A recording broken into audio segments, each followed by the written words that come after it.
What's up, squad? Skeletor here, WTF Vapors. I am here with an equipment review for you. What's at the plate, rather? The Science of Vaping Eclipse RTA. Alright, now, this thing retails out at $92.99. Can you believe that shit? I don't. And you're about to find out why. Stay tuned.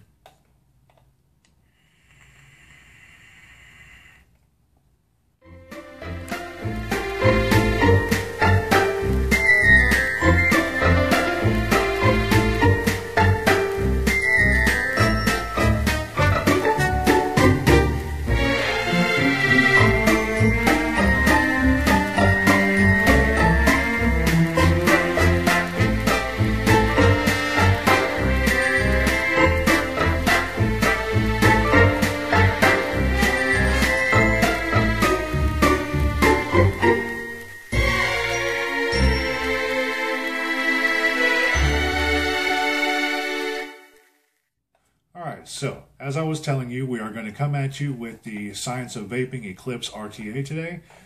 First, I just want to thank Melody Vapes. They gave me the opportunity to win this RTA on one of their giveaways. I won that, and I won the Heat Vape Sniper Eclipse tank. So let's go ahead and get started. Now, I like the aesthetics, okay? Very, very pleasing to my eye when it comes to the simplicity of it.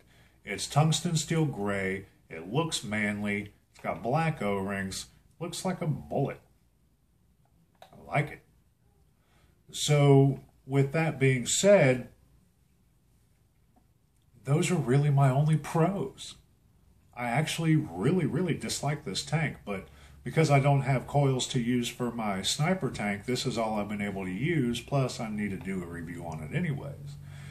I've got notes here, so if you see me looking down, that's kind of what I'm doing. I had to make notes for this because I find myself reiterating myself too much when it comes to exactly what kind of distaste I have. Like I said before, it's $92.99, and it's not fucking worth it. All right? We'll start off with my first con. It doesn't come with a tip when you purchase it. Why are you going to spend $93 fucking on something if it doesn't even come complete? No clue. All right, so no tip. All right, $93. It's got a cheap fucking airflow control. See, I'm having a hard time moving it. Yeah, if you press it too hard, it won't move. You press it too light, it won't move. You got to get it just right, and I'm having a hard time doing so, which. It's funny because as I do this review, I'll probably end up cussing this fucking thing about 5 times because the airflow wants to move on itself. I'm not exactly sure why that does that, but it does.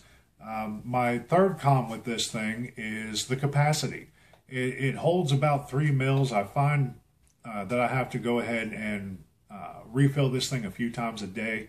Could be that it's just too small. Could be that this thing's surgically attached to my hand and I'm a vapeaholic. One or the other, either way, it's still, it's a little inconvenient to have to refill it so much a day. So apparently, I'm going to have to find a tank that I like that's going to have more capacity. Now, the final thing and the most important thing of my con list with this thing is the coil situation that I had with it. And you guys have heard me in a few videos before stating, the troubles that I've been having with it. I've basically been giving you a blow-by-blow with it since I started using this particular RTA when we were doing the IPv4 reviews for Civil Vapes. Well, okay, the first coil, yeah, I'll take the hit on that like I've said before. The second coil, no fucking way. Science of Vaping, this one's got to be on you. Because it states on your website that it's interchangeable with the Atlantis coils and the Mellow coils. Okay. That should mean all of them, right? Why is it that when I was using the 0.3 ohm coils, I had one go out in an hour and the other one go out in less than a day and a half? Not sure. We couldn't figure it out. We can't find a proper answer, especially since I was using a thin viscosity juice at the time. Okay, so if it wasn't for Kim, this thing would be tossed in the fire anyways, Kim from Civil Vapes. She convinced me to throw a .5 ohm coil in there instead of just throwing this fucking thing in the fire. Like I like to say, fuck that thing, throw it in the fire. That's where I was at with it. I didn't want to spend the time, the effort, the juice, and the expenditure to put a .5 ohm coil in this thing when all it was going to do was burn out any fucking way. You know, a day and a half I look inside with a flashlight and it's charcoal. Okay, I'm not going to waste any more money, time, or effort. So after listening to Kim, we went ahead, we put forth the effort and the juice and all that to put in the .5 ohm coil, started horking at it while we were still at the vape meet at Civil Vapes this past Saturday. Here it is Monday, and I'm still horking on it. Apparently the .5 ohm coil worked. I'm not sure.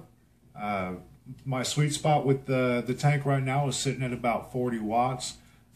It seems like and that's with the juice I'm using right now. The juice I've been using before, just now, is a 50-50. I found my sweet spot was at 35. The one I'm using now is a 60-40. It's all relative to taste.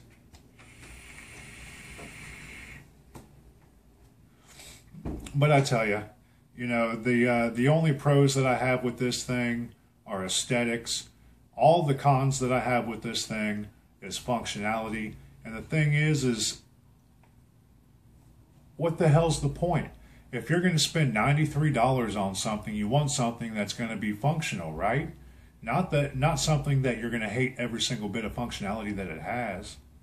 You know, it's not overly obtrusively big. I like that. Okay, there's another pro. But yeah, you spend $93, you want something that's going to work for you. This just didn't work for me. When I get the opportunity to purchase another RTA, I will be doing so. You know, and this isn't a shot at Melody Vapes because, you know, they gave it to me in the giveaway. Not at all. Actually, I can't thank them enough for giving me the opportunity. But it's just not a good piece of equipment. And, you know, I didn't see any reviews on YouTube for this thing, so apparently I'm going to be the first. And with that being said, one review and it getting a 4 out of 10 WTF scale, it's not good. So with that, Melody Vapes, I'm going to give you a thank you cloud, and I'm going to go ahead and sign off. I'm Skeletor. This is WTF Vapes. Peace.